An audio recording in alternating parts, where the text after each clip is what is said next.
What's happening? So I'm on Mooch. Now, I really just want to make you the host. Wait a minute.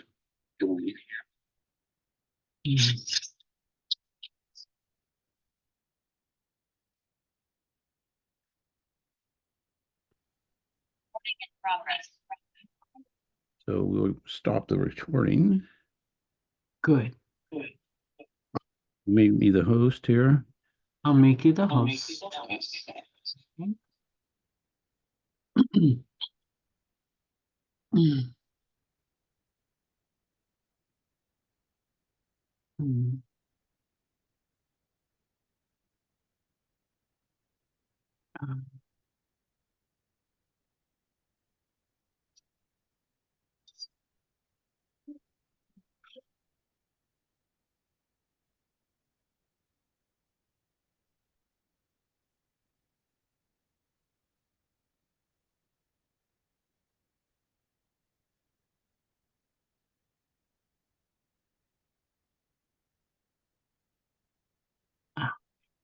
It's a while.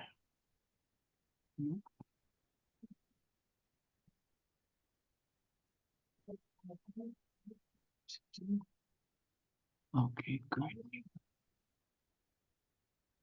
Make host. Good. Reg is now the host.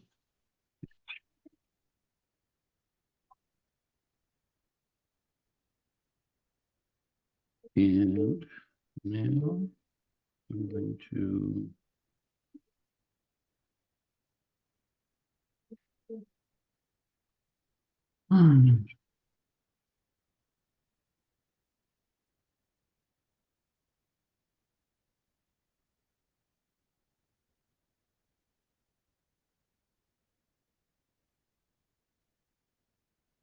Your camera's not able to. okay, so I think on the main webinar that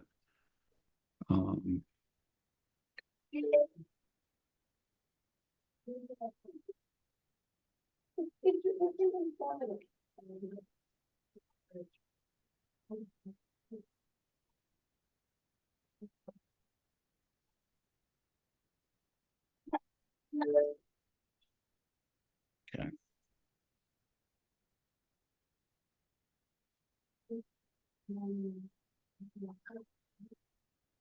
Yeah, I'm going to hang up on your phone here, okay? Oh, I'm sorry about that. Yep.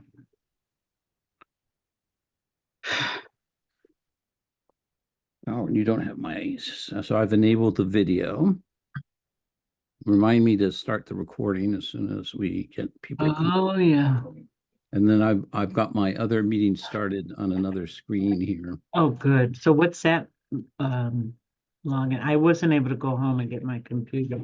So now I Okay, just so switched in your my- email is an email I sent out about an hour or Right, two. that's right. You told me that. I'm sorry. You told me that.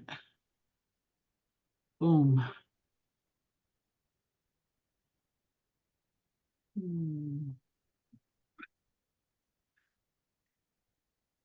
Hey, sorry. So Mhm. it's still the unit is still offline in NHA Web. So I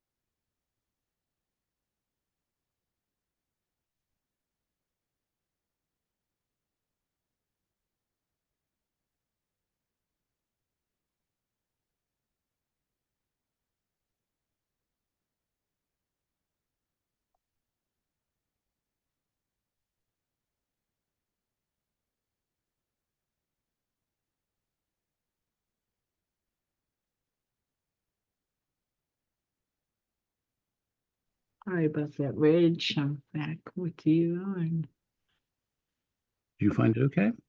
Oh, I let's can see. send it to you again if you'd like. No, procedure for joining the afternoon's meeting. Yeah, Yep, I see it there. okay, great. So I'm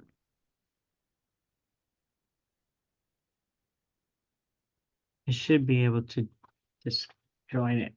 yeah, And you'll haven't pause this one. started the meeting yet, but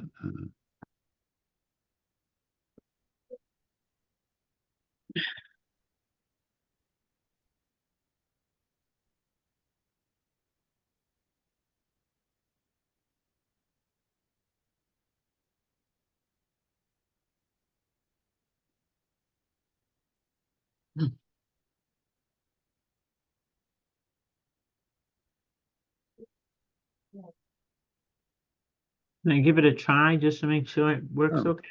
yeah.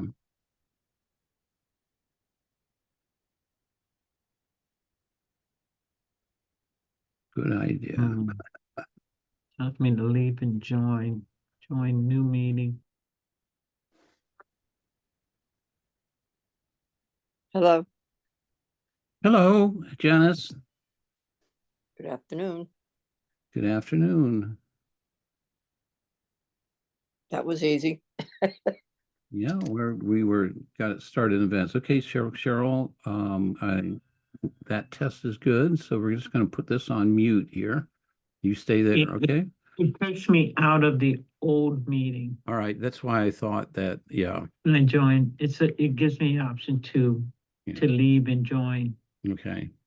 Well, why don't you go, not do it now? If I could do it. I'm Yeah. leaving this meeting. Yeah, okay.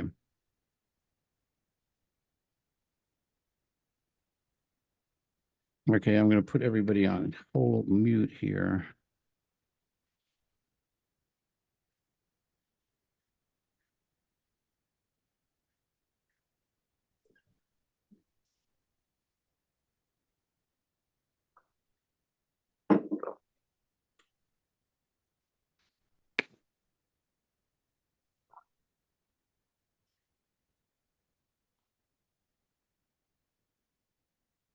Okay.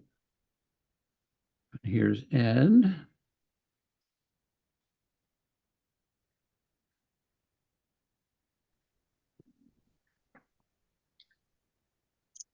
Hi, Ed.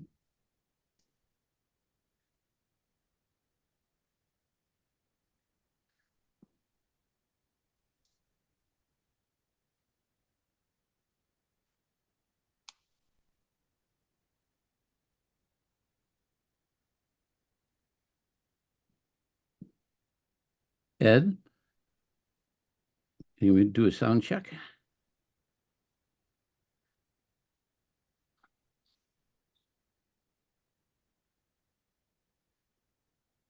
I don't think you have it rolling, Reg. Um, Ed, can you hear me?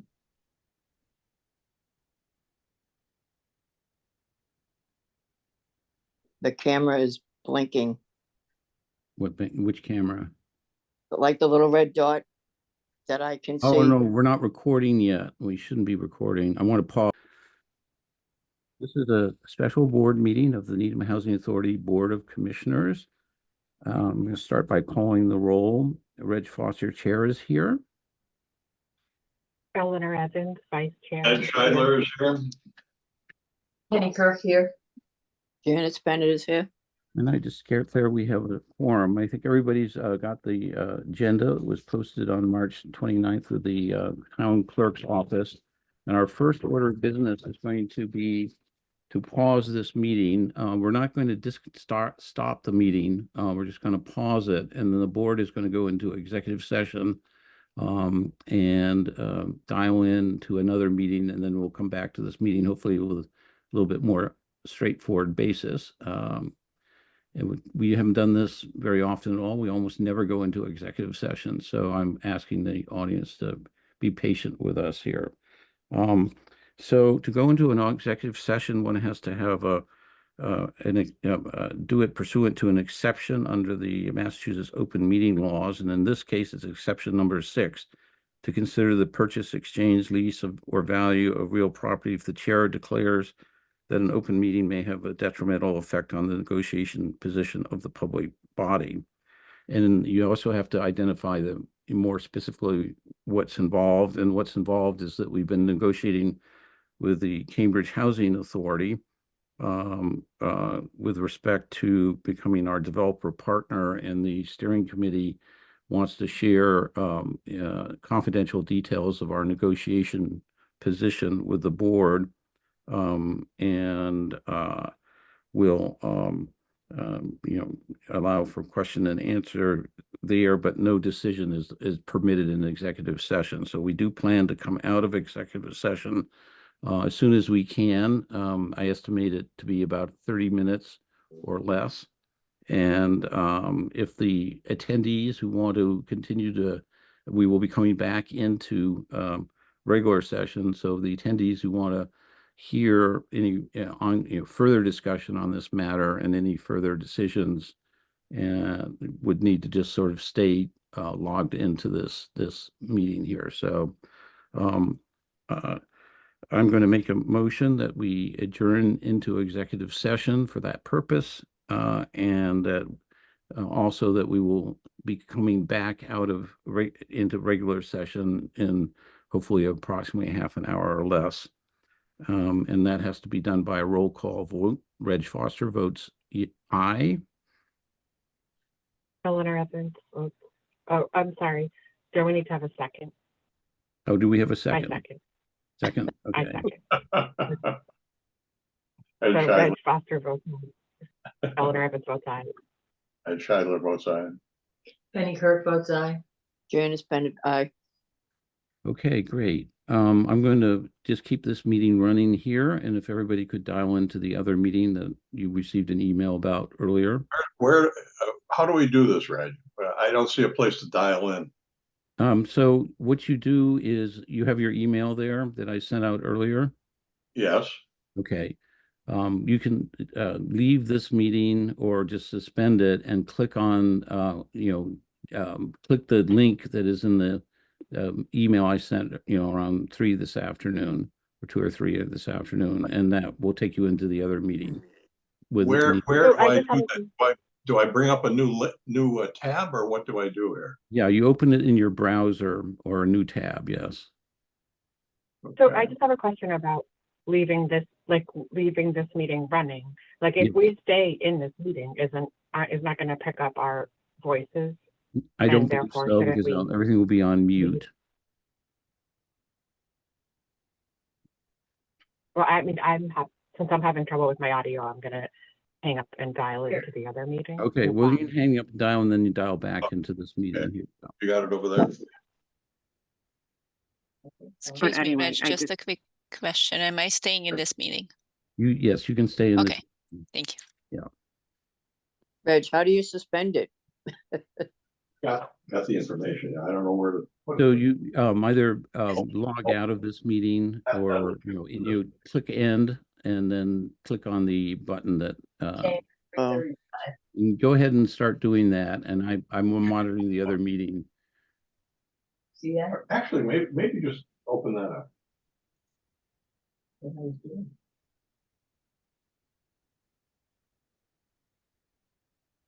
Look at that link.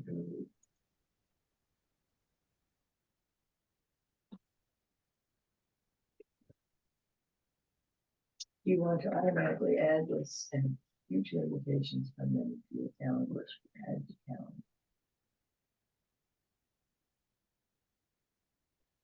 Webinar ID. Yeah, okay. No, Join webinar. No, wait, it's gonna. We have a different address, honey. Is it 843? That's it, okay. 874307. That's it, okay.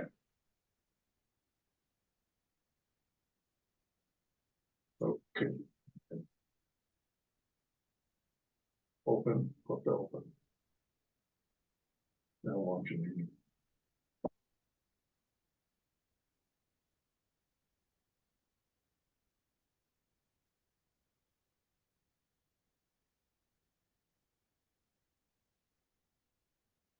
Recording in progress.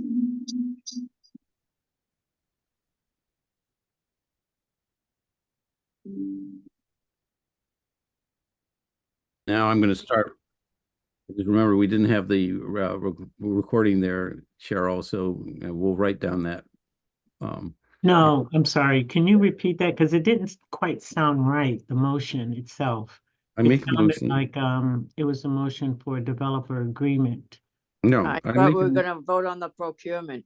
Right, I wasn't sure if that's, I don't know well, that I heard that correctly. I'm making it in both. I can break it into two motions if that is you think is a better way to go. I combine them into one. All right, can you break it out?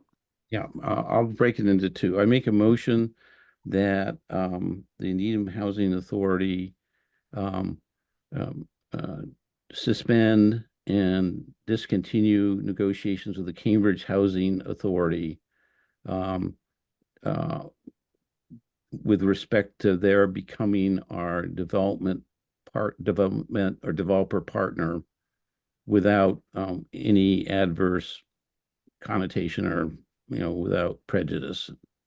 Second, Okay. Any Second. further discussion of that? Hearing none, I will call the vote. Reg Foster votes aye. Eleanor Evans votes aye. Ed Scheidler votes aye. Penny Kirk votes aye. Janice Bennett, aye. Okay, and that passes unanimously.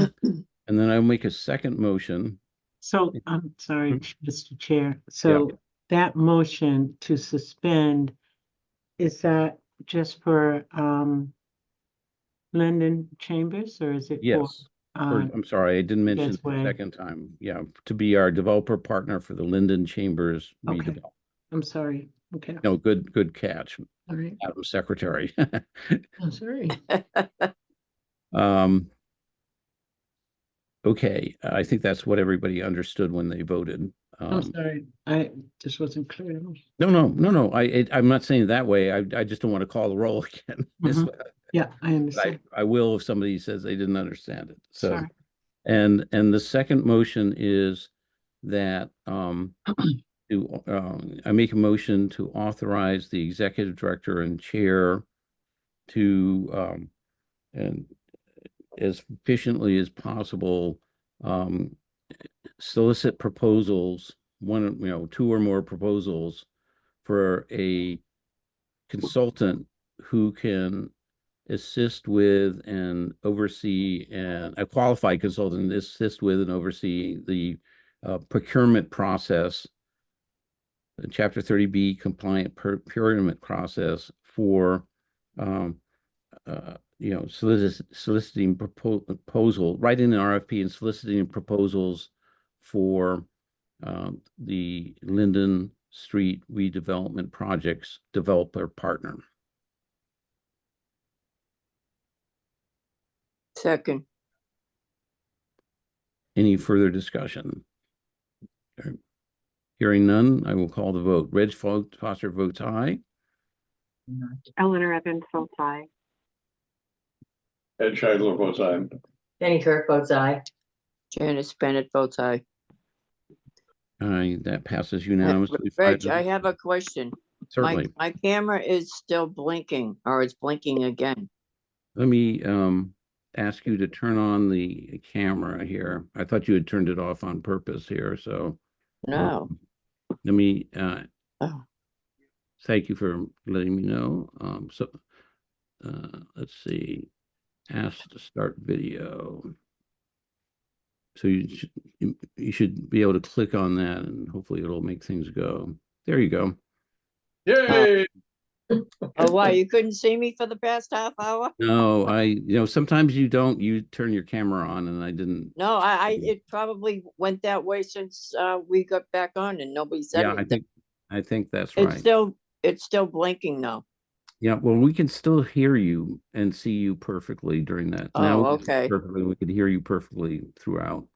So Okay. great. I think we're ready to proceed to another amazing agenda item, number 4, review and approve a possible change in our federal repositioning strategy. And again, I'd like to turn it over to Margaret or Matt you all have the paper in your board packet, which is quite an amazing. Frankly, I would say starting this off, this is why it's been such an amazingly beneficial thing for us to work with the Cambridge Housing Authority as our development consultants. So let's see if we all agree by the end of this presentation.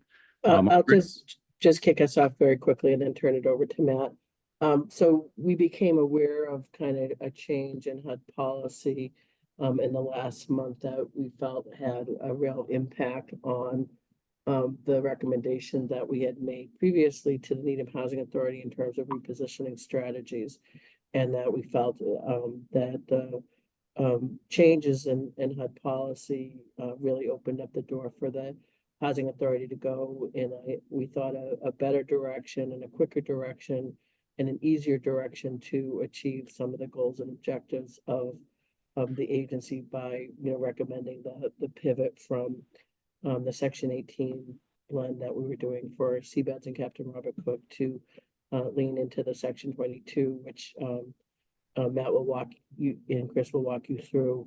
But it has the ability of really, I think simplifying the path forward for Needham housing, but still achieve all of the key elements of the repositioning that we were hoping for, which was kind of maximizing the income that Needham Housing Authority could get, as well as maximizing the fair cloth authority that Needham Housing Authority would be able to retain and then redeploy as part of its Linden effort. And so we thought it was really prudent to pursue and recommend the pivot and hopefully when Matt walks you through it and Chris, you'll agree. So Matt, if you want to take over. Thanks, Margaret. Chris is gonna walk us through a set of slides that he made as a very graciously as an interpretation of his memo, and then we'll do questions at the end. Thanks, everyone.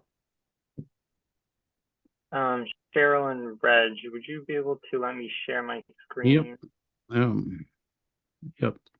Here we go. Go ahead. Perfect.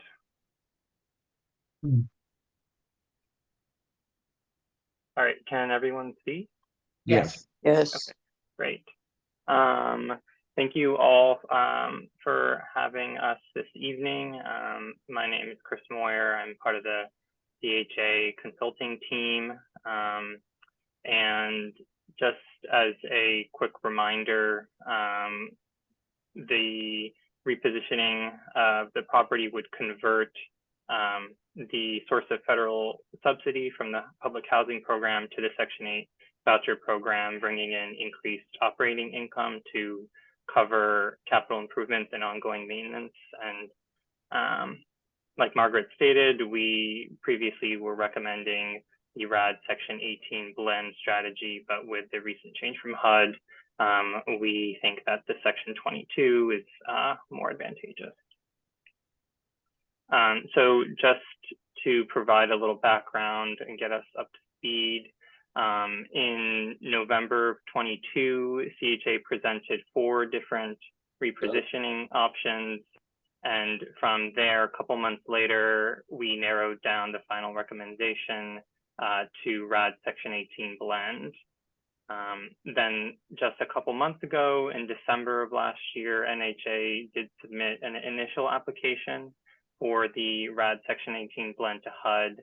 And just this past February, 2 months ago, HUD issued an intermediate approval of that application. And that same month, we heard new guidance from HUD that made us reconsider Section 22, which we now think is quite a bit more advantageous for Needham Housing Authority. So like Margaret said, the reason why CHA recommended RAD Section 18 over Section 22 was because HUD at their time required housing authorities to forfeit their fair cloth authority when pursuing conversion via Section 22. And fair cloth authority or fair cloth limit is the maximum number of federally subsidized public housing units that a housing authority can own or operate. So right now, the Needham Housing Authority's fair class count is 136, and that matches the unit count at Seabeds and Cook and High Rock. And the fair class authority is particularly important to retain because it allows housing authorities a path to access public housing subsidy for future development opportunities. And in the case of Needham, it is an important tool for the Linden Street project. Under the previous guidelines, each unit converted through Section 22 meant that NHA could not access that unit's public housing subsidy again. But with this change that Margaret just highlighted, HUD is now allowing housing authorities to keep all fair class authority when converting to vouchers via Section 22, and is allowing small housing authorities with less than 250 federal public housing units like Needham a easier streamlined path to conversion. I have a question. Yes. Could you explain the term streamlined? Sure. I'll get that at the end. Is that all right? I have a slide about next steps. Okay. That's all right with you. But the brief answer is there's a much quicker, low red tape, less bureaucratic process. If you're a housing authority under 250 units, which we are, then you would have to go through if you were a larger housing authority like Framingham or anybody larger. And it's designed to encourage, small housing authorities to go down this path. Okay, I mean the pace is faster going forward. Yes, and less red tape. Thank you. So this slide outlines the primary advantages of switching to Section 22. So there's 4 categories on the left. The subsidy via the RAD blend option is split in the case of the Seabeds Cook project, 80% with high value project-based vouchers, and these are set at fair market rents, so they're very high in value. But then there's 20% of the units would receive low value RAD vouchers. So across the 76 units at Seabeds and Cook, that's 60 high value and 16 low value. And that compares to Section 22, where NHA would get high value vouchers for all 76 units at Seabeds and Cook. So across those 76 units annually, that's about $330,000 more when comparing the 2 options there. Per year. Yes, per year. Retention of fair class authority under the RAD blend follows that similar 80-20 split. So at the end of the RAD blend conversion, housing authority would have 60 fair class units, which essentially would mean the loss of those 16 units that aligns with the 16 RAD vouchers. And in comparison to that, Section 22 allows NHA to keep all 76 fair class units from the conversion. And those additional 16 fair class units translates into about $230,000 more in annual subsidy over the RAD Section 18 option. Just to get back to the voucher subsidy, I did want to note that there's one caveat for Section 22 up in this corner, that NHA does have to get consent from the tenants at Seabeds and Cook to project base their vouchers. And under Section 22, residents can elect to leave the property.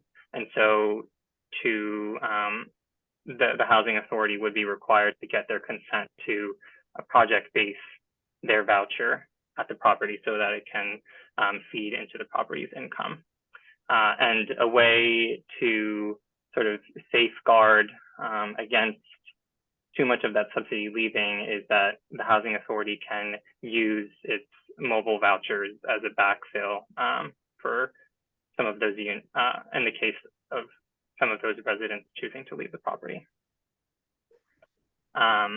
In terms of project scope and financing, the RAD Section 18 blend requires immediate construction with low-income housing tax credits and tax-exempt bond financing to comply with a 20-year viability test. And that's essentially proving to HUD that you have enough sources to meet the capital needs at the property over the course of the next 20 years. And access to LIHTC and buying financing right now is very limited in the state. So we think that this having to get access to those sources of funding could further delay the project. And that's critical because under RAD Section 18, you don't actually get that increased subsidy until after you start construction. So we wouldn't actually, or the housing authority wouldn't have access to that increased subsidy until most likely 2026. And for Section 22, there is no requirement for that 20-year viability test. So that means that the housing authority can adjust the budget without the need for low-income housing tax credits or bond financing. And there's an added benefit when considering the needs of the Linden project that requires tax-exempt bonds. So instead of having to apply for two projects to the state and sort of compete against yourself, the housing authority can just submit one application for the Linden project. And access to the increased subsidy under Section 22 actually begins soon after the HUD approval, which we think can happen by the end of this year. So that means that you can actually get access to that increased subsidy much sooner. And we think that that difference in time is about 12 to 18 months, and which translates into about $5 million more when considering just that time difference.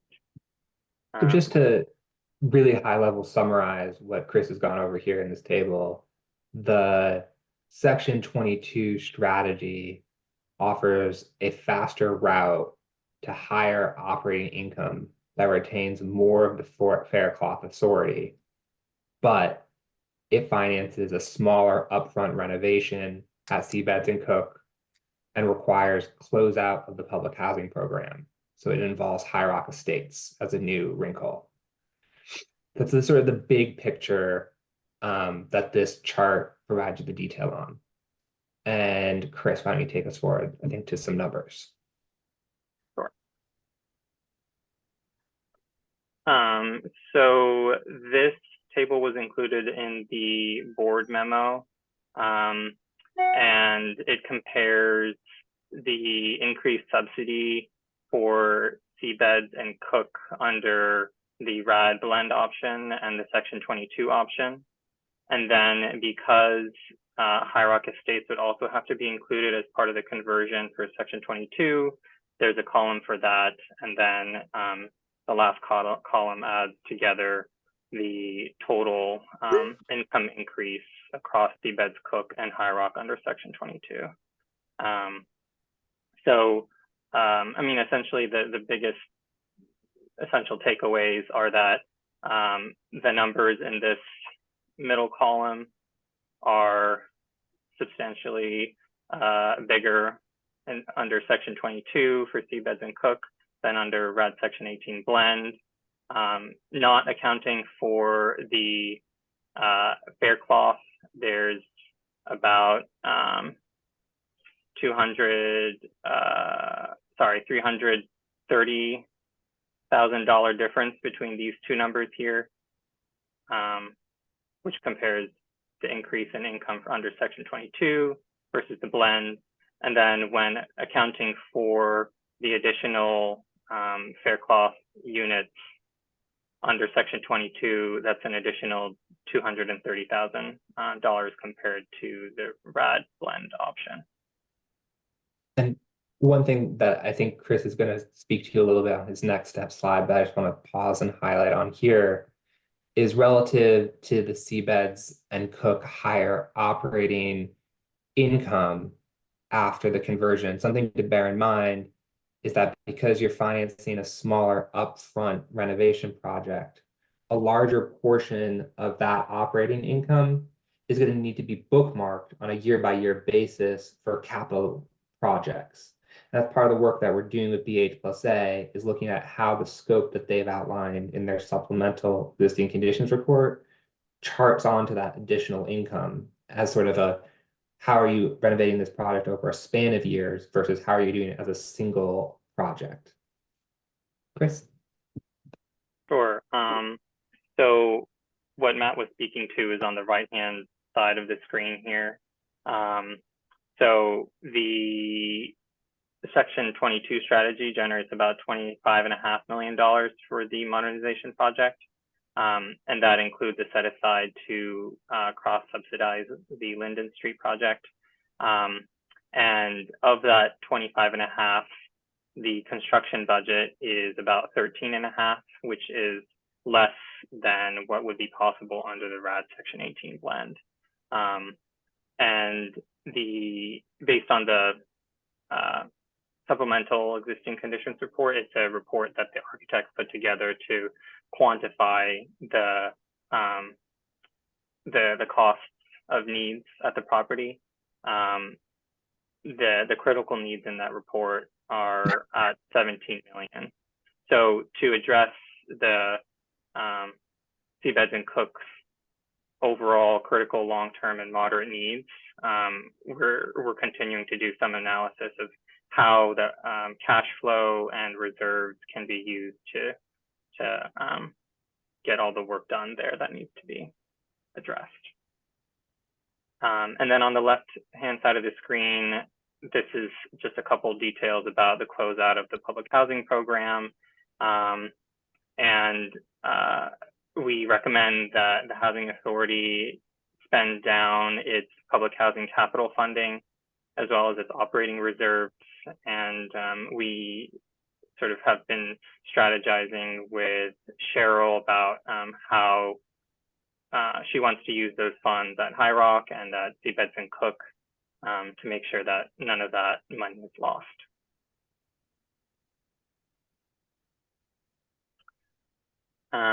So this is just a last slide outlining what we think is possible in terms of getting to submitting the Section 22 application, getting HUD approval, and then beginning construction.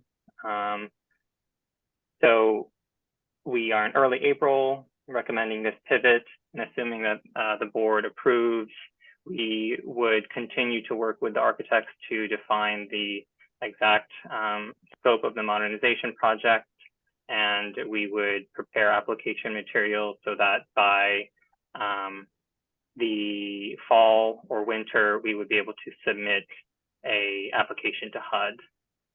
And then we think that the increased operating income can begin shortly thereafter at the end of the year. And to Janice, your question earlier, this is where the streamline comes in and becomes a benefit. So in an ordinary project, you'd have to do a suite of studies for HUD as part of the application, a market study being foremost among them. But the streamline limits that amount of documentation and lets it go through faster.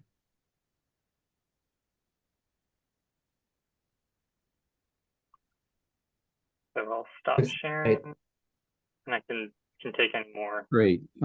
So if that's the presentation, board members, do you have any comments or questions for our consultants here? Go ahead, Penny. And it looks like it'll be the fourth quarter of 2025 before construction begins. So there's a whole year there. Yes.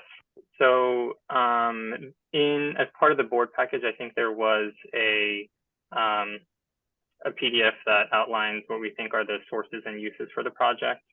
And in one of the lines, you'll notice that it says income from, I forget what the exact line is, but essentially one of the sources is using the increased operating income that results from the conversion. And so the year between when the increased operating income actually begins and construction starts is that time to allow for the income stream to actually be used and go towards paying the project itself.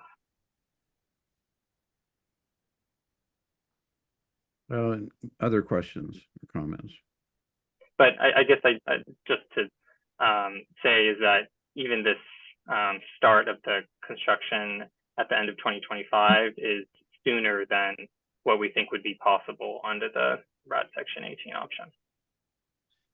If for no other reason that we would have to go to get tax credits and private activity bonds, and the word on the street is that they've all been spent up for the available allocations this year and into next year and the year after. So right now there's the delay could come simply from not being able to access the capital we need for our previous strategy until 26 or 27 or beyond. So but any other questions? Cheryl, do you have any comments or questions? So obviously it's a financially great option because the rents that we will be receiving are the fair market rents. But our units are not at that point to be considered a viable fair market unit that someone would choose to rent and live at. So I know, I just hope that we continue to get good direction and consultation from Cambridge to get to that point. There's a lot of work that needs to be done. High Rock especially, which is the oldest of all of our stock. There's a lot of work in front of us. So it's a smart thing to do because of the income that we definitely will generate, but we're so far from getting that income. And so that's where I sort of pause. We're submitting the application in the fall. And Chris, you mentioned construction, and and then also, Matt, you mentioned something about bookmarking for expenses for capital improvements going forward. That's a key piece. So, there's a lot of moving pieces here, and I just want the board to consider that. Versus the RAD, I do believe that this is a good pivot, either or, but it's still a great deal of work ahead of us to get to that point. Yeah, I just Mhm. Go ahead. sorry, Reg. I'll just very quickly say that I agree with Cheryl. This approach is much more of putting a puzzle piece together that you need to keep your eye on the end goal than the RAD bond finance project where you kind of put together a plan and then it executes all at once. This is more sequenced, it's more pieces. And in that respect, I think it's going to require a fair amount of work by the NHA staff in order to implement it. And we're excited to keep working with you all on that. Thank you. Any other questions from the board? Yes. Go ahead, Janice. I just kind of like the idea that the red 22, now that they've included the fair cloth, it does make it, it makes it look a lot better. And it also helps out with the extra money for Linden Chambers. Am I correct on that? That's right. It generates it gives you the ability to generate that additional income for Linden Chambers quicker because you don't have to wait for the bonds to be available for the Seabeds Cook modernization project. You also have the fair cloth authority that you may wish to use at Linden on a faster schedule than when it was tied to a bond project. I think that's a good idea, but that gets me wondering if it's going to take away from the workmanship that's going to go for Seabex and Cooks. It's iffy. I think So- the concern about workmanship is definitely a fair one. With working with a smaller overall construction budget, the team will need to make sure that we're making the most efficient choices, but ones that get you the quality of housing that you want to be durable in the long term. So I think that speaks to some, BH plus A is going to continue to be your architect on the deal, and they know the sort of standards that you want to achieve, and they're going to keep that consistent through the pivot, which I think is really important. Okay, and Reg, this one might be for you. We haven't yet talked about the schematics we received. That's the agenda item. And we have our architect with us to present those. But is there a question relevant to this discussion? Go ahead. No, I'm done with those questions for this discussion, but I was going to get back to the scope of the schematics we received also. So we haven't gotten there yet, right? We're going to get there next. That will be a very interesting, the very different discussion we've had so far at this meeting. It will be a breath of fresh air, I think. So, Any chance we can get a 2-minute break? yes, that is a possibility. Absolutely, good idea. I want to just ask one question, and maybe I was multi-processing and missed it, but Matt or Chris, did you address you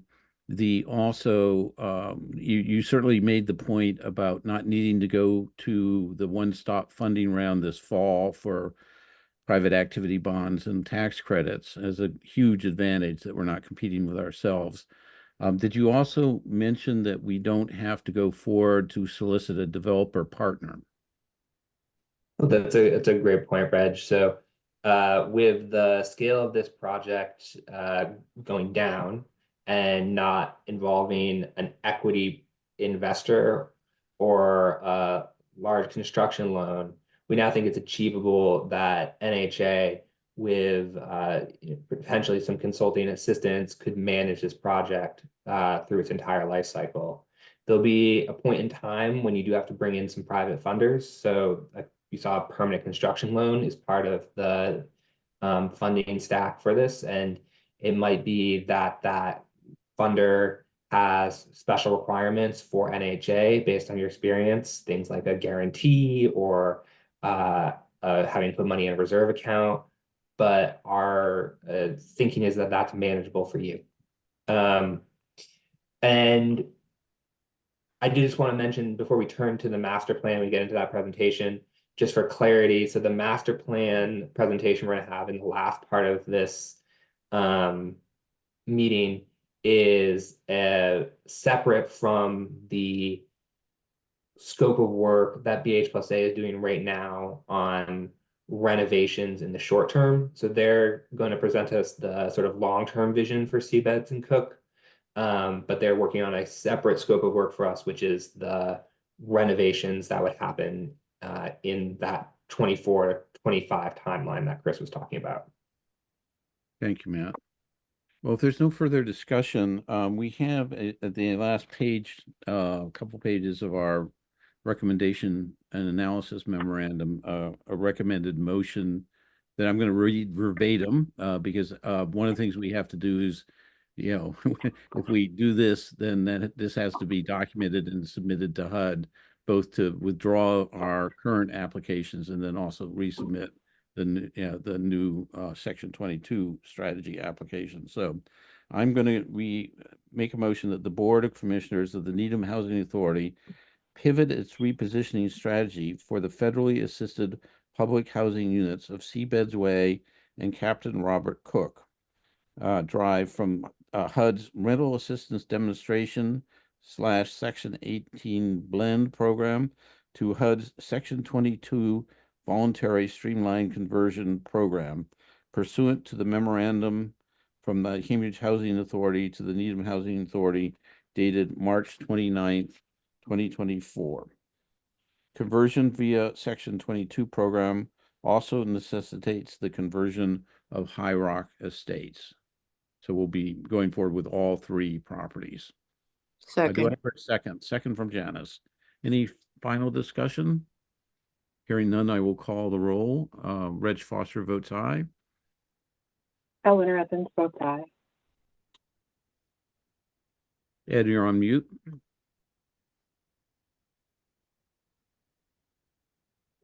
Sorry. Ed Scheidler votes aye. Kenny Kirk votes aye. Janice Bennett votes aye. And that passes 5-0. Thank you very much to our Cambridge Housing Authority consultants for figuring this all out intensively over the last couple of months. Great.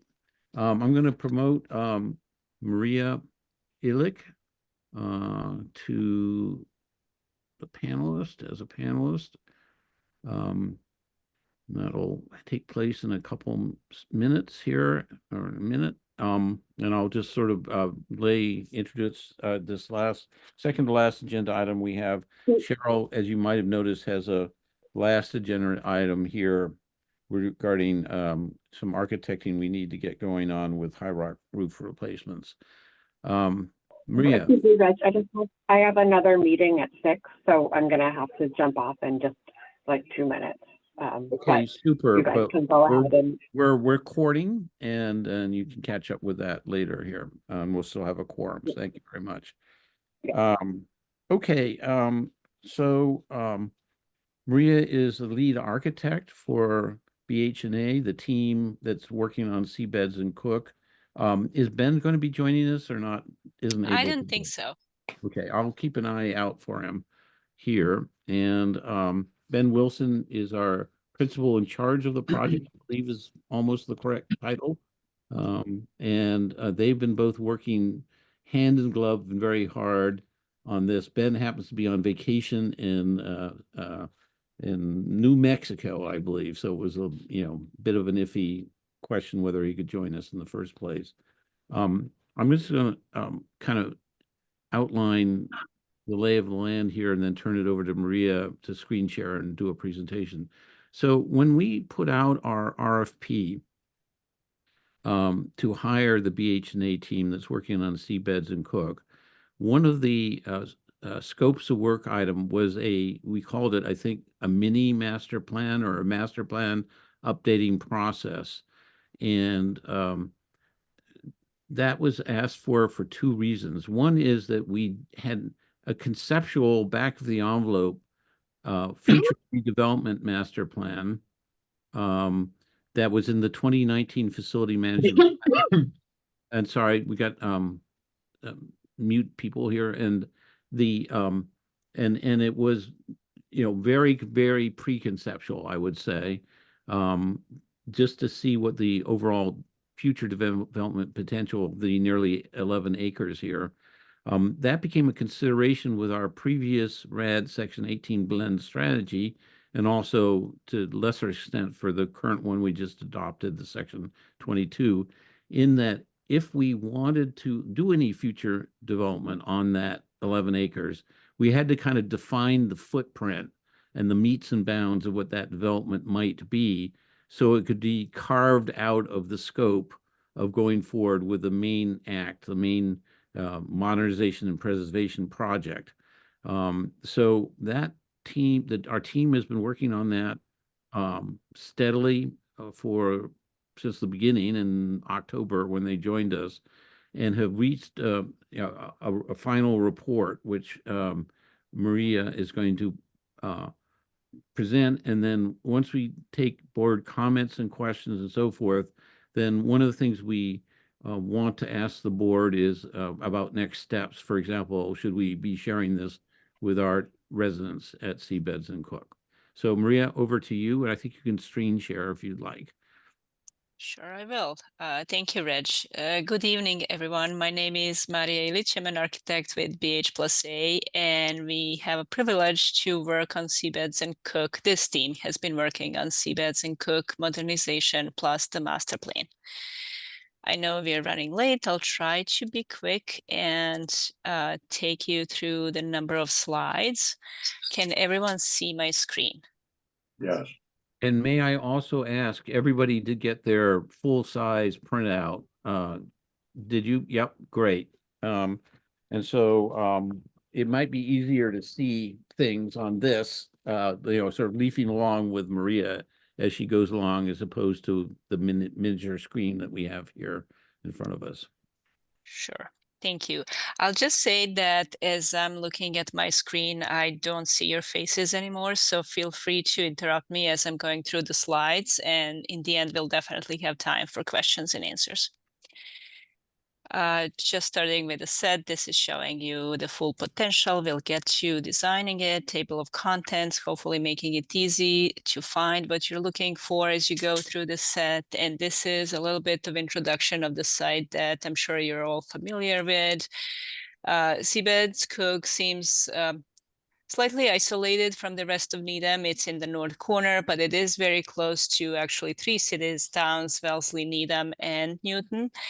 It is connected by bus line, either to Green Line light rail or the commuter rail on the south, which is Needham Heights train station. There are some interesting site features. I started working on the project in December, so I was not from the beginning in October, and it was quite interesting and exciting to discover all these unique and special features that the site has, and something that we would like to play on and emphasize further in our design. There is this detention basin. There's this berm, which we believe is man-made, that's dividing the Seabeds and Cook developments. There is some basketball court, providing opportunities for some active recreation on the site. There is a playground, there is art, and on top of the physical features, we do know that there is a big need for affordable housing in general. There is a need for modernization of the existing structure, but also looking at the opportunities to increase the number. We looked at some statistics and realized that actually the need for family housing is higher than the need for senior housing. The wait list is longer, and the waits are also longer in the number of years. So it's 3 to 5 years. So in the proposal that you will see that we selected after studying few different ones, we were trying to match at least percentages of desired housing types for the site. So when you zoom into our site, this is the Captain Robert Cook Drive. This is the Seabeds Way. Captain Robert Cook is for families. They're townhouse type units, either flats or 2-story units. There is a central playground, and there is parking around it. And then Seabeds units are senior housing. They're truly multifamily 2-story buildings with 10 to 12 units in each. It's a large piece of land, as Reg mentioned. It's 11 acres, and it seems like you will have plenty of opportunities, but there are also some natural and some man-made obstacles that basically limit where you could really build it efficiently and economically. So of the natural features, there are the steep wooded slopes to the north and south, basically surrounding the site. There's some water bodies on the western edge. Some of them are perennial, some of them are just like temporary. We learned throughout the process that detention basin, which is now mostly filled with water throughout the year, we learned that at some point was really draining, and it's supposed to be draining because that's what the name detention says. It's supposed to hold water just for some time and then drain, and basically which would make it dry. And then there is this berm, which is dividing the two developments, two sites, which we believe is a man-made, as just simply as they were making the flat areas to build houses, they push earth from both sides. Natural grade is actually 10 feet higher on seabeds than on Cook, but this berm goes 8 feet up from seabeds and then 18 feet down into the Cook. And you will see how we're trying to find creative ways and basically take advantage of that berm and turn it into buildable land. Currently, there are 76 units, 30 of them are family, 46 for seniors and disabled, and about 97 parking spaces. It's throughout, like everything that's in vicinity of seabeds belongs to seniors, and family parking is basically spread around the units. I pretty much went almost through all of this with the previous slide when we overlaid all the limitations. Like there isn't much land that's left that would make it feasible to develop for the future development. And things I didn't mention previously is that we actually have some major utility lines running through the site. There is this MWRA line. It's a water tunnel. It's very, very deep under the site. It's hundreds of feet below.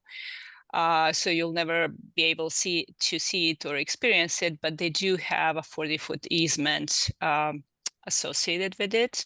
In addition to that, there is sewer easement that runs through the site, and under the playground, there is a sewer pipe, and there are some plans underway, city plans underway to relocate that, which was hopefully free up a little more land for this playground. Yes, and as we were kind of looking at the site and creating and recognizing objectives, opportunities, and limitations, we also decided to establish some design criteria, and of them, the most important was to maximize number of units on site, minimize cost of construction, minimize land disturbance and impact to existing structures and residents, prioritize family units based on longer wait list and wait time than for seniors and disabled, and add accessibility to senior and disabled units. So basically, these criteria were used to evaluate each one of the options that we tested out. Started with... Maria, may I just interrupt and Yes. say, again, we had a lot of technical problems, as you know, and maybe we could get to the fifth option, the recommended option, and circle back when we get questions to the other options. Okay. In the interest of time, because I'm noting that we're over 2 hours at this point here. Not your fault. Not a problem. So our preferred development is basically what you see on the screen, putting two structures. Both would be serving families. Building 11 would be a true multifamily, 3-story, 3.5 stories building. And building 12 would be built in place of the existing community center, with community center on the ground floor facing Cook development and townhouse type units facing Seabeds Way. For the total of 113 units on the site, 37 more than the existing, with 27 units in building 11 and 10 units in building 12, and some additional parking, which actually brings 0.65 parking spaces for per unit for the families, and 0.72 per unit for seniors and disabled. which is actually pretty good compared to the minimums that we established, which was 1.5 for families and 0.5 for seniors. And the blended number, which is 1.27 per unit, is very similar to what they have now. What they have now is 1.28. So those were the guiding principles for establishing parking. And as you zoom in closer to see what these buildings look like, although this is master plan and we really wanted to study massing and where to put these new structures and how to locate them in relationship to existing structures and relationship to solar orientation. Also, just to make sure that we can really deliver the number of units and sizes that we're saying, we tested it with some fit plans, basically showing how would the mix of 1, 2, and 3 bedrooms be distributed in the building. So for ground floor, this is ground floor accessed from the seabeds. You see the main level, and you will see when we get into sections, you will see how we are using that, taking advantage of the slope and basically have half a floor that's facing Captain Robert Cook side. Third floor is all under the roof with dormers, which makes the appearance of all these levels look less, makes it look more like it belongs to the site, less obstructive. So building 12, ground floor community space. This is a placeholder. We know right now there is an after school program there, so we thought at least we should replace that one-to-one. This is pretty undefined at this point, and then upper floors are 2-bedroom duplexes. There is a unit that's very similar to this in the existing development, and we thought like maybe we use the same module and just replicate it and create 10 of those new units with a little bit of a twist and slightly different appearance from the outside. When you get into the elevations, it's basically showing how from the seabed side, this building appears as a 3-story or 2.5 because the top floor is under the roof. From Cook side, it's 3.5. And you see where the advantages of that slope. And for building 12, on the Cook side, it would look like a 3-story building with community spaces on the ground floor and units with generous decks on top. Because these units don't have, they have front yards, no backyards, which is what you would expect for a townhouse. We're changing it into these nice decks. And then when you make some sections through the site, this is showing where the sections are cut. So this one would be the view from seabeds, looking down at the new buildings. And the long one is from the side, like how these new structures basically blend in with existing ones. And in the section, you can see where the existing berm is. There will be some interesting and quite significant earth moving here to cut the berm and fill here and make this side leveled with seabeds and lower side leveled with Cook. That's for building 12, which is smaller, and building 11, similar thing, a portion of it that's facing seabeds and facing this detention basin will have additional level of units close to the grade. In 3D, this is what it would look like. And again, here we show a little bit of phasing. So if you decide this is the only building I want to do, building 11 is the first one, or maybe we have 5 or 10 years between these two construction phases, it's completely possible to make it that way. They're independent. You can do building 11 first and continue using existing community center. And then in phase 2, you put building 12. And this is a little bit of animation, which I really like, but I'll keep going. School, I said. So from the other side, this is what they would appear. That's the whole side. That's like the bird's eye view. If you could see it from above, this is what it would look like. And then as you get to the sidewalk level, this is what the structures would appear as you're approaching them as a pedestrian from seabed side. And this is from the Cook side. Actually, we couldn't find a vantage point in the Cook side where you don't have existing building in the way, but so we ghosted it in front. But it helps understand the scale, although these are taller because of the perspective and because of the proximity of your Cook buildings. The roof line is actually right there. And then we also had a team of landscape architects and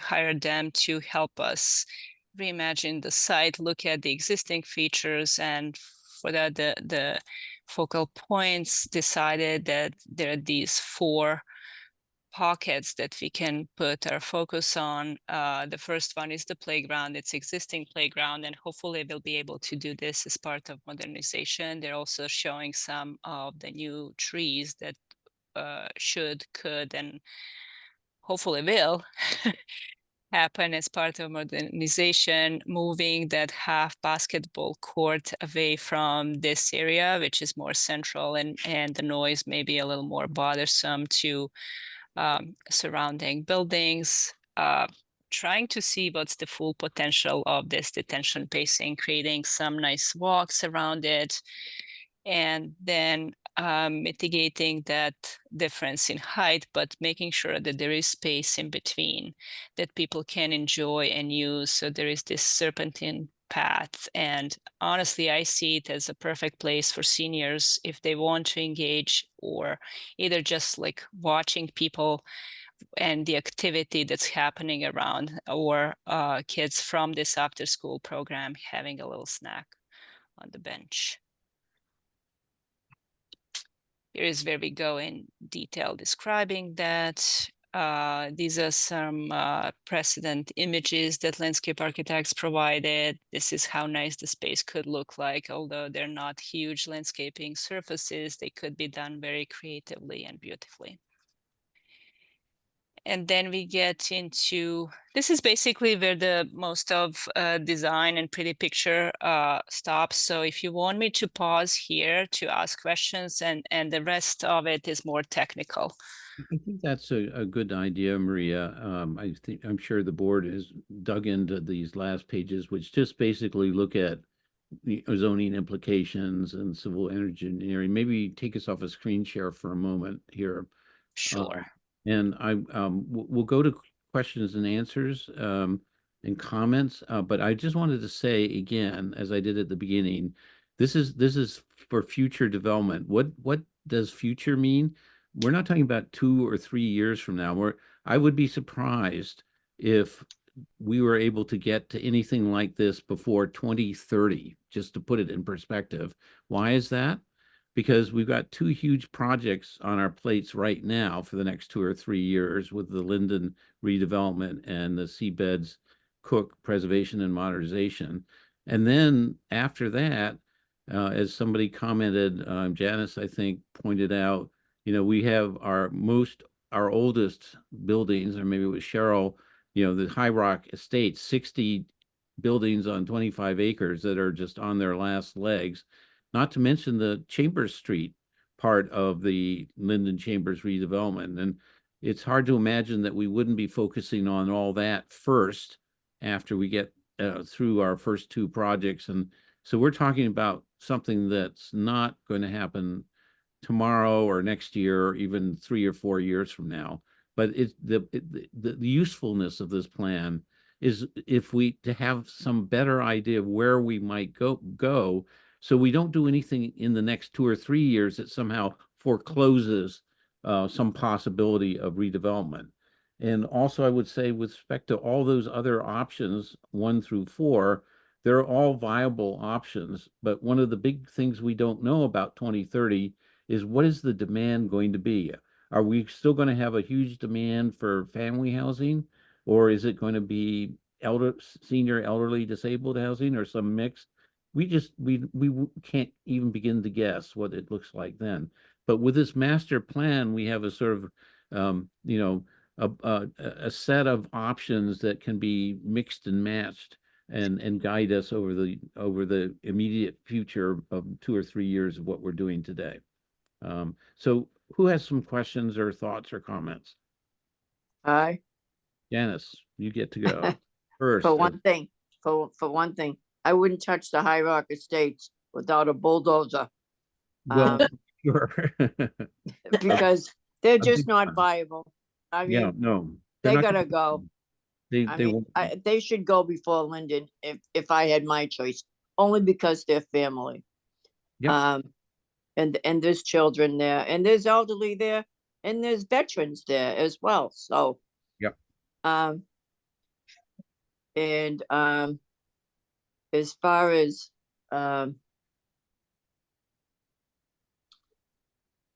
the um the the 5 options, well, when I finally got to number 5, it said we can include all 4 into number 5. I was, well, like, why didn't you say that from the beginning? But you're right about projecting, Reg. We just can't project what's going to happen in the future. But I can't say this is always going to be.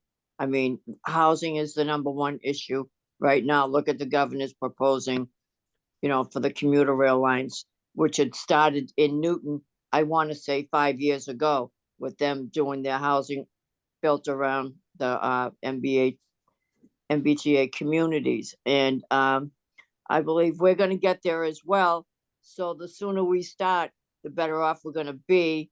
And the more housing we can build, the better off we will be. Great. Any comments or questions about the plan itself? You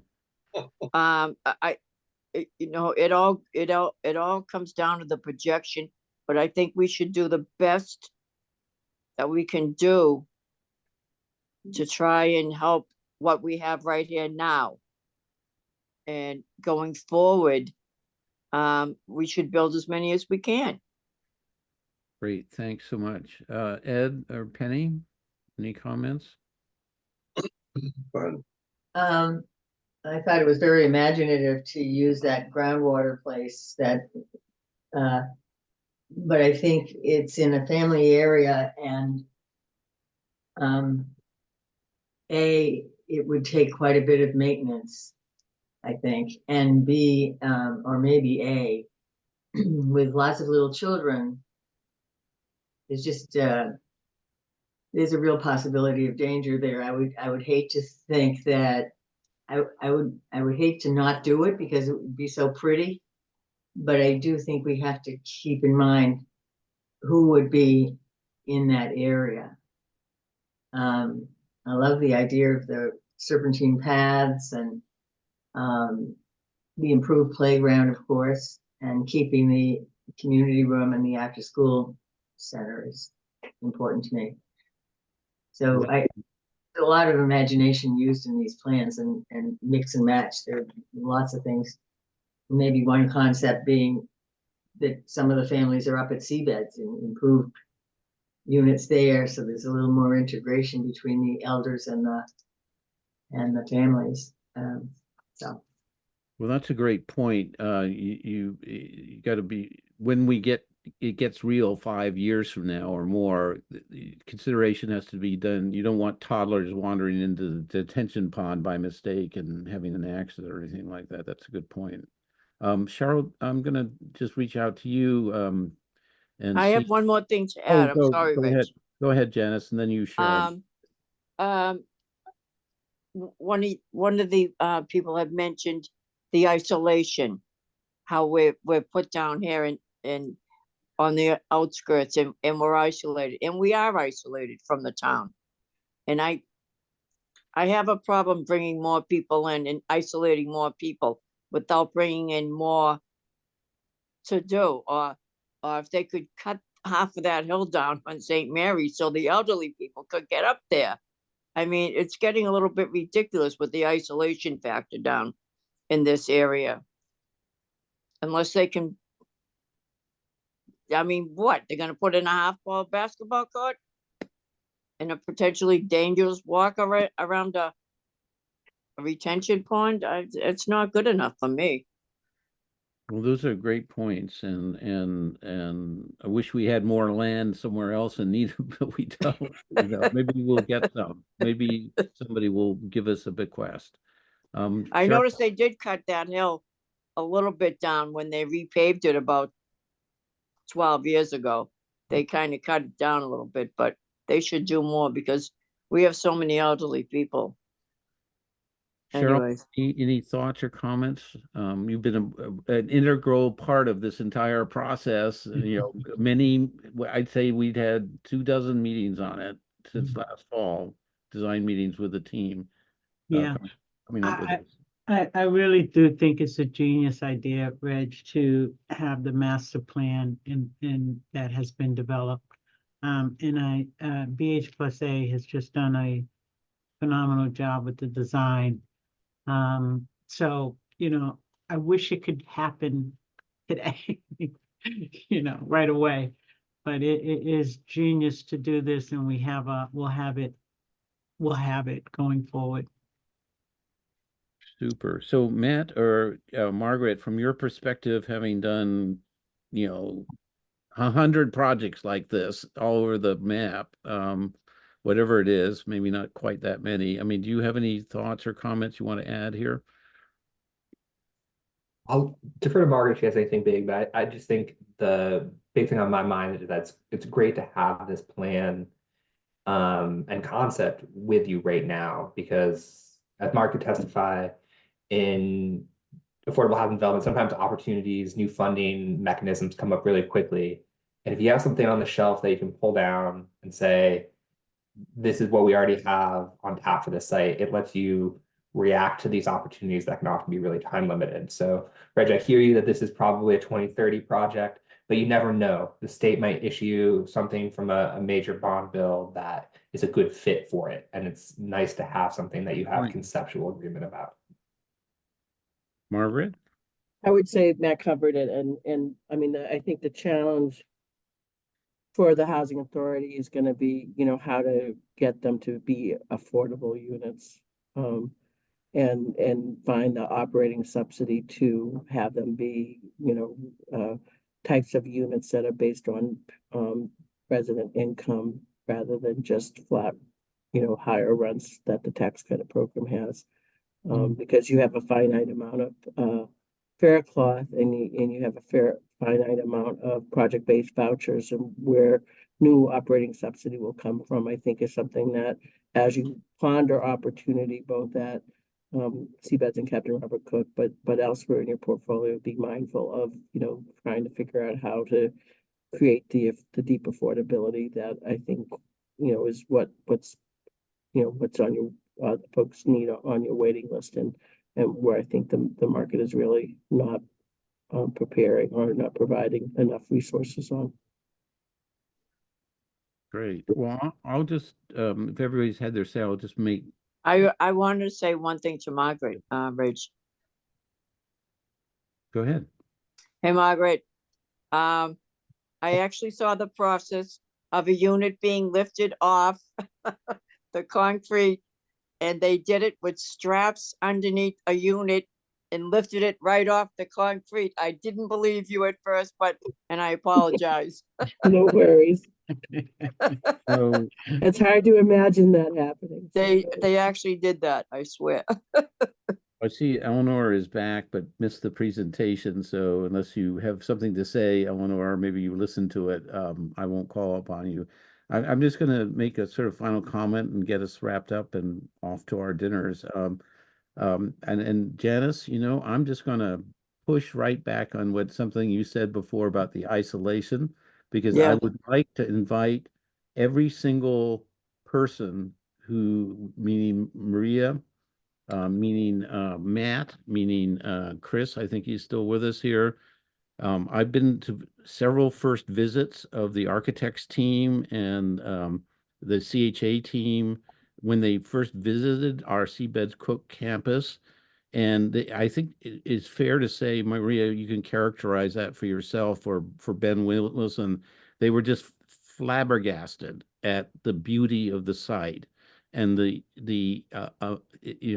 walking around shaking their head saying, I would never know this was public housing. It's so, and Teresa Santa Lucia, we saw visited with at the beginning of this meeting. It had part of our orientation was to look at our sites, and she was just going, oh my God, you have no idea how lucky you are to have this resource compared to the other dozen or 24 projects that we've tried to develop or redevelop in the various other cities and towns. Is that a fair statement, Maria? It Or- is a very fair statement, Reg. Thanks for mentioning it. Yes, we were all delighted to see it, and especially with all the modernization scope that we're planning to do, you'll never be able to say you would never think it's affordable housing or anything of that type. These people have really good conditions there with access to like good public transportation and access to nature, possibilities for recreation. It really has everything you need. So if we can really do this modernization and preservation, I mean, we're there, all we see is all the potholes and the terrible pavement. And these new highfalutin consultants with lots of experience, all they could see is the magnificent facility development that we have here. Margaret, did you have something to say too? No. I think you had already been there before. Matt, how about yourself? I just wanted to throw one thing out for consideration, which is in terms of isolation of the site, there's going to be some pretty transformative development right across the town border in Newton, in the Upper Falls area in the next decade, which I think will really potentially transform what folks living on this site are able to walk to in terms of amenities. So something to kind of keep your eye on too as this development plan changes with the area around it.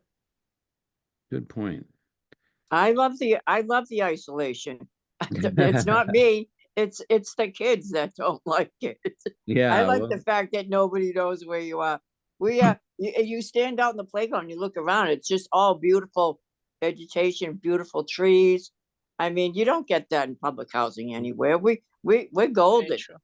the latest research is saying, coming increasingly, that actually the kids should have all their iPhones and iThingies locked up until they're at least 16 years old, and they should be just going out and playing with each other to aid their social development. So anyway, on that note, Penny, go ahead. I'd like to add this. I'll make it very quick, but at one point I had a whole bunch of Cub Scouts come and help our children with a Christmas party. And they were kids from St. Joseph's School, and there was a set of twins that also part of it. And we had a wonderful time with everybody. But when the Cub Scouts left, one of the residents said, that was fun, but they were all the same. And she had a gift of all her friends having such a diverse experience, being able to go out into the world dealing with such a diverse society. So we provide that along with the isolation. So let's get to wrap up mode and next steps for this and adjournment. And to me, the highest priority, the first priority is the board has to take a look at this and say, this is interesting, this is great, good conceptualization. And for there, then our residents are our next priority, before we kind of, obviously this is a public meeting, so this is already unveiled in public, but I'd be interested in, we don't have to decide anything tonight, but just working with Cheryl and our Cambridge team and our BHNA team, look for an opportunity to share this with our residents for comment and, and questions, and especially make sure that they don't have a concern when and if they hear about this, that the bulldozers are showing up tomorrow to start tearing down everything and building something on the berm. That's just not going to happen. So that's what I want to make sure that we do. And then once we do all that, this then tear out the pages in the master plan that I sent you an extract of, and this is sort of our new future development master plan for this property.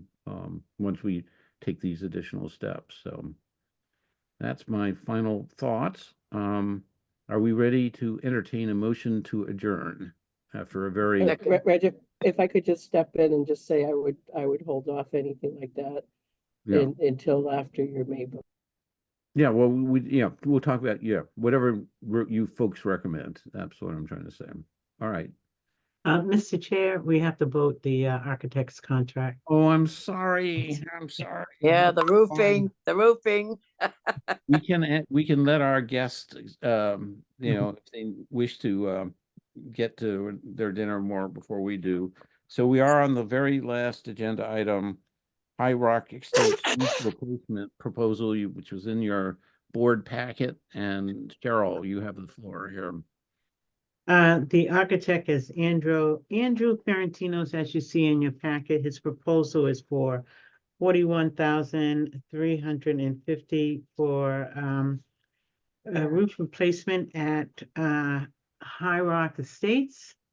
The budget is 350K, and we are on a very fast track to put these documents out to bid and have a contractor in place before May 11th.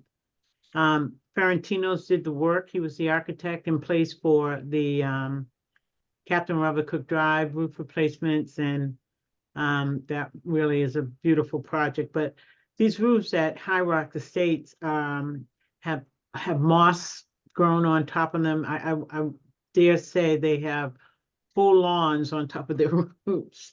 It's just really in just horrible shape.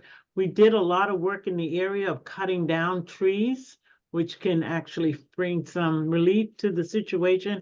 But the roofs are just, that we've identified a good amount of roofs that are in just really bad shape. And we want to move forward and replace those roofs. We just can't wait until the buildings are bulldozed down and new ones built before we get this job done.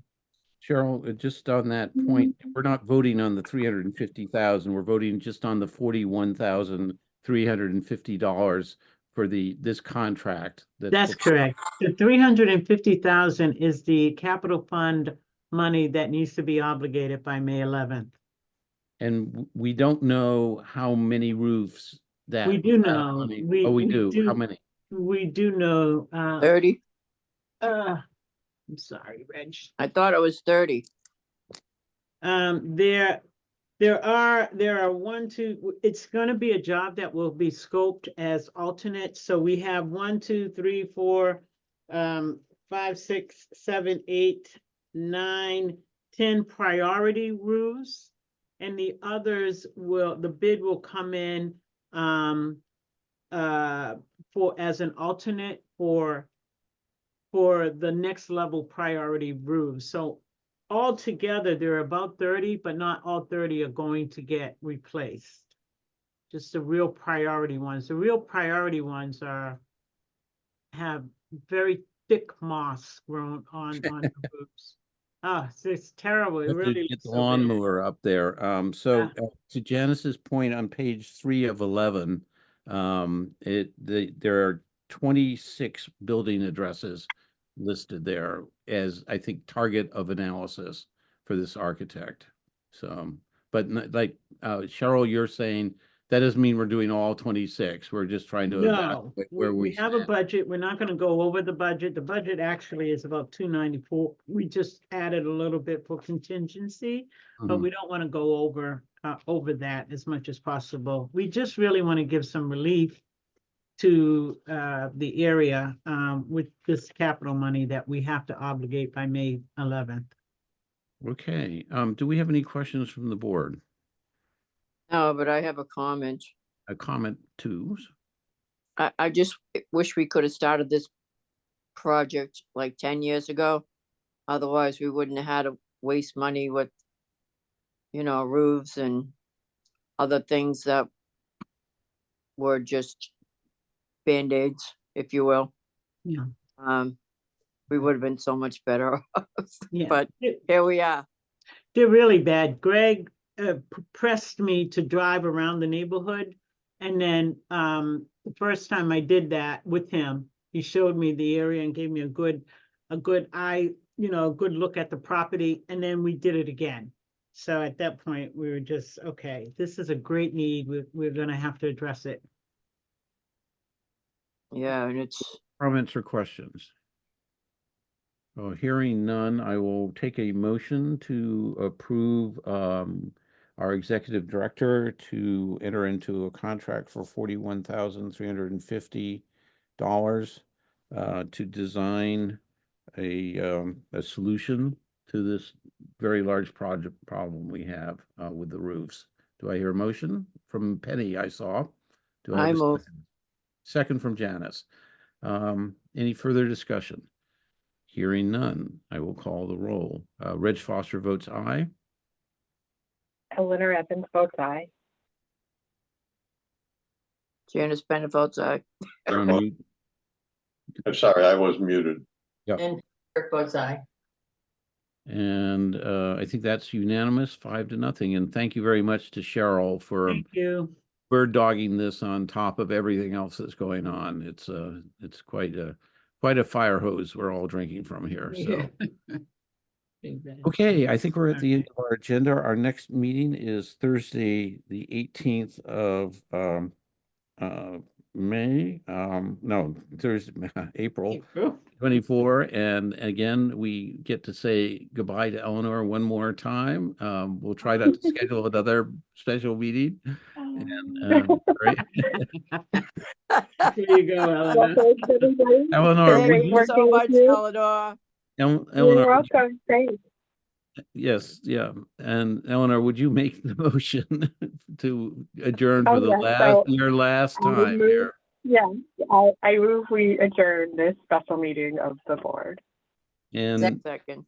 I will have 4 unanimous seconds is what I just heard. So I couldn't tell. It was unanimous, and I will call the roll. Reg Foster votes aye. Eleanor Evans votes aye. Ed Scheidler votes aye. Penny Kirk votes aye. Janice Bennett votes aye. And we are unanimous, 5-0 adjourned. And Eleanor, farewell. We'll see you at the Thank next you. live. Farewell, Al. You too. Take care. Bye-bye. Be well. Bye. Bye-bye. Bye.